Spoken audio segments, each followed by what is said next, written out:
Good morning mga kacharing! Today is another day. Ayan, kagising ko nga lang pala dyan. So, inat dito, inat dun. Ganun. Well, today is Friday. Last day ng pasok ngayong weekdays. So, bago ako mag-prepare at mag-asikaso bago maligo, syempre, mag-aalmusal muna tayo. Iinom tayo ng warm water at kakain tayo ng paborito ng lahat, hopya! Charing! So, alam nyo guys, maraming benefits ang makukuha sa pag-inom ng warm water. Isa na dito ang pag-improve ng digestion at marami pang iba. So, ayan, after natin kumain, syempre, maliligo muna tayo. After 1 hour, ayan, natapos din tayong maligo. So, ngayon naman, mag-aasikaso tayo, magbibihis at ngayon, maglalagay naman tayo ng skincare para tayo ay may protection sa araw. Para tayo laging fresh din all day. So, syempre, after natin matapos mag-skincare, maglalagay na tayo ng mga face mask. At syempre, wag na rin kakalimutan magbaon ng tubig at magdala ng payong para pa-protection sa araw. So, let's go!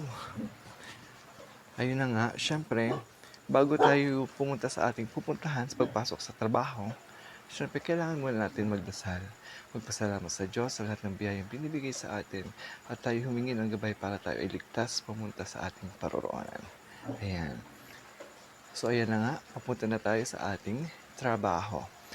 So, dito guys, ukay-ukay. Diyan ako namimili ng mga ukay-ukay. Very affordable at saka, syempre, kasya sa akin. So, ayan. Ito na nga. Malapit na tayo sa ating pupuntahan. Ayan, after 48 hours, dito na tayo sa aking pinagtatrabahuhan dito sa munisipyo, dito sa Maganay, Quezon.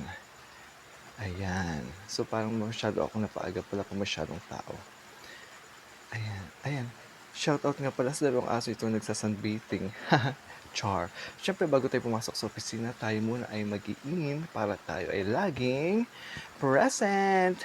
Charing! Ayan. So, after nyan, diretso na tayo sa opisina. At yan, hello! Welcome sa aming opisina. Ayan, ang Public Information Section. Ayan, so wala pa masyadong tao ko pa lang. Kaya, let's begin our day. Ayan. So, hanggang dito na lang muna. Thanks for watching!